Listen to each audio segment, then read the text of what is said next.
How's it, guys? So I know the caption is maybe a little arrogant, but the question is, are indigenous African cattle the answer to beef production? Well, that's a question I hope to answer over the next couple of episodes. So today we're at my neighbor Dani's herd. Dani has started out as a neighbor, and over the years of knowing each other has actually become a good friend. And I asked him permission to come and film his herd, Ngunis. This will be the first breed that I'll be tackling or looking at in my determination as to what composite breed I want to breed for myself and what I'm going to look at in terms of breeds. Now, before I continue, I first want to say thanks to everyone that's been supporting my channel. It is a small, humble channel. And I tend to forget this, but guys, please like and subscribe. This is my passion, and I also have a lot of spare time on my hands at the moment, but this is my passion. And if you like the content, all your support will be appreciated. Anyway, the Nguni. Let's start on that. This is one of South Africa's indigenous breeds. Now, all the cattle in Africa most probably find their origins from Europe. So what makes them special? Well, if you consider that thousands of years ago, all the British breeds or the European breeds slowly made their way down Africa from north to south and ended up in South Africa. And if you consider all the hardships they faced in those days, tsetse flies, ticks, parasites, lions, definitely not today's breeding practices, then one can accept that nature has done a fine job of selecting these animals. So the animal you see today, while it might find its origins in Europe 2,000, 3,000, 4,000 years ago, is nowhere close to the animal that it started out as.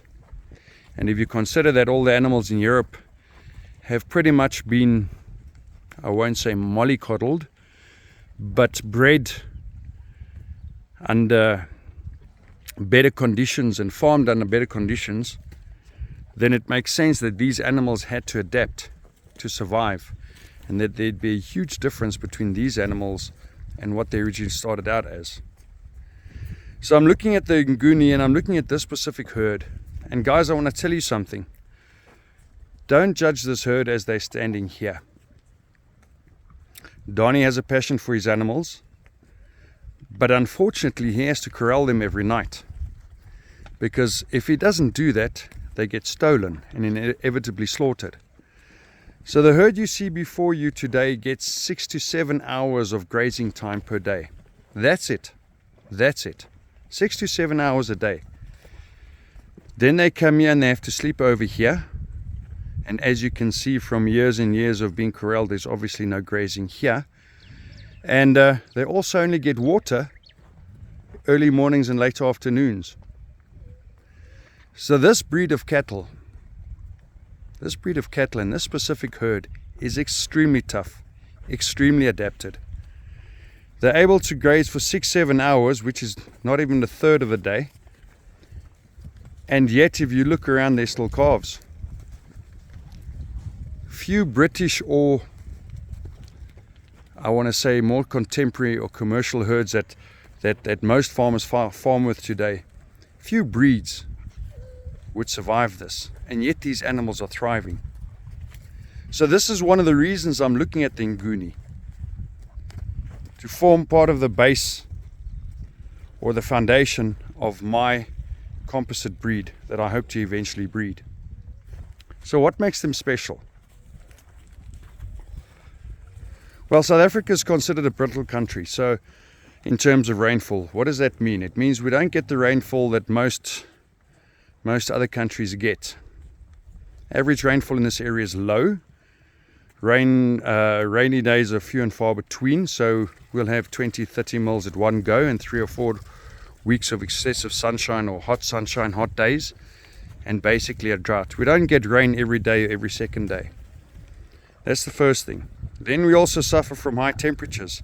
37, 38 degrees Celsius. I'm not sure what that is, but that's probably over 100 Fahrenheit. From there, the quality of our grasses aren't very good either. We have what we call sauerfeld, which means that when it does rain, the grass grows extremely quickly, produces a lot of forage, but the quality of the forage isn't good. So these animals need to survive off poor quality grazing, and yet they need to thrive. Now imagine if you could take this herd and put it on some of that good American grazing that we always see on YouTube.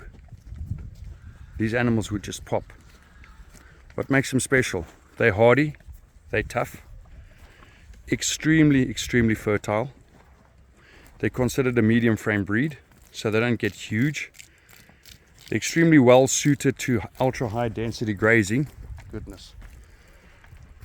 They're very docile and tame, which is a bad thing when you suffer with stock theft and things like that.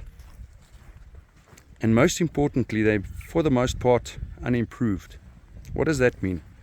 Well, man has been selecting over the centuries according to what he thinks is important. And ultimately, commercial farmers breed cattle for commercial feedlots.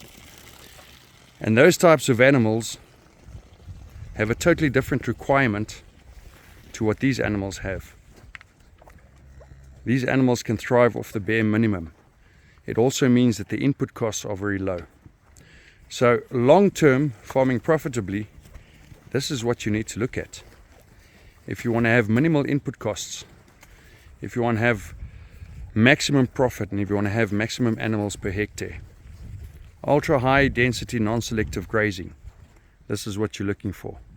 By the way, Donnie's just pitched up. I think he's camera shy, he's hiding away somewhere.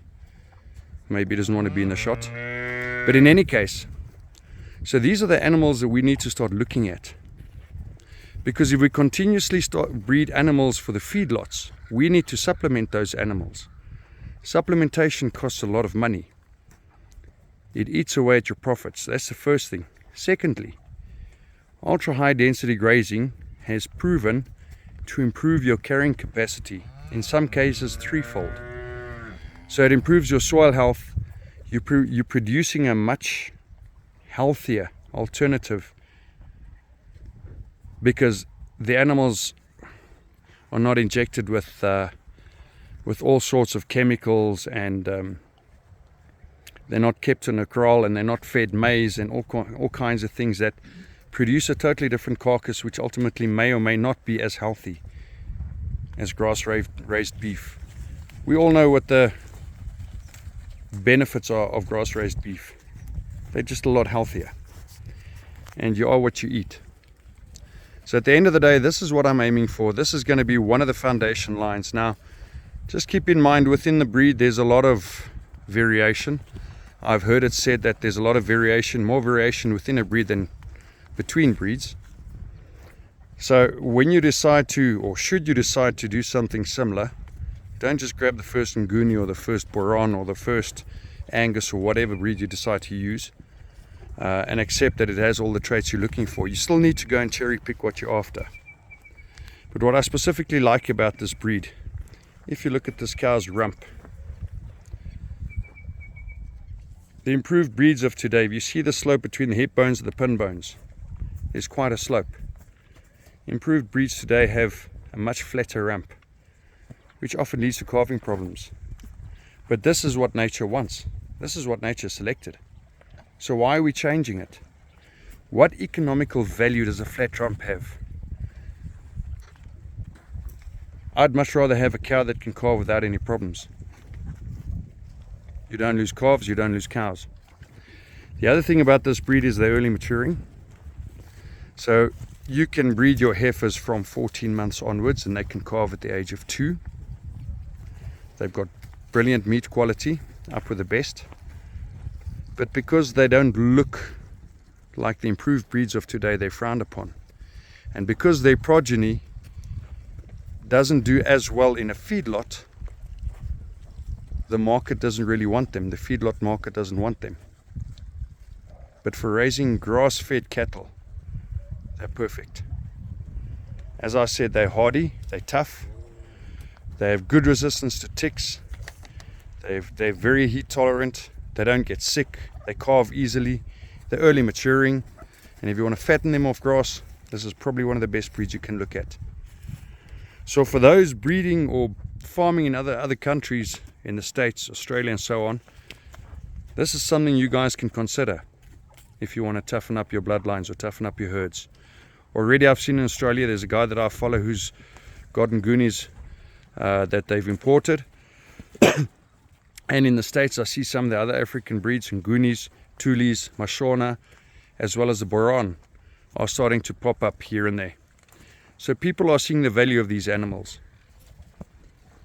As I said, this is a very tough herd. If you've made it this far, well done. Thank you for watching this far if you have. A measure of a herd, just look how many calves are around here. And I don't think any of the improved, so-called improved breeds would even come close to looking like this, of this little feed, and wouldn't have nearly as many calves walking around. And it's testament to the quality of this breed. Guys, thanks so much. I really appreciate it. Hope you guys have a good time. Next week I'll be on a Tuli farm near Rates.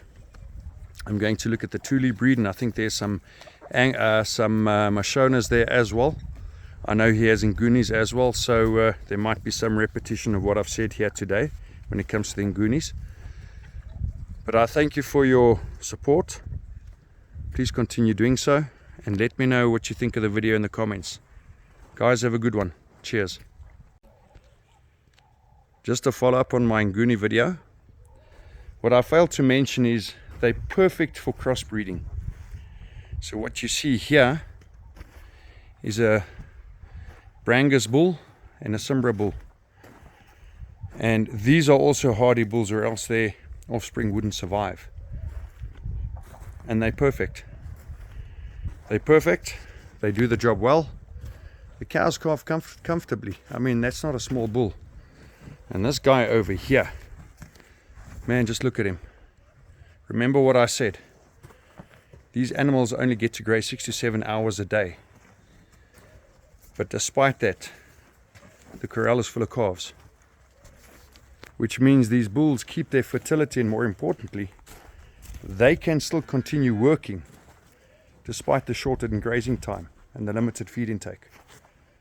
So if you look at this bull, he's got all the characteristics of a good dominant male bull. Masculine. Look at that neck. If you look at his shoulders, he's heavy in the forequarters, light in the hindquarters. This guy's been working. He's in his work clothes. Very often when you go to the shows, the bulls are nice and fat and shiny while they've been feeding and living in stables.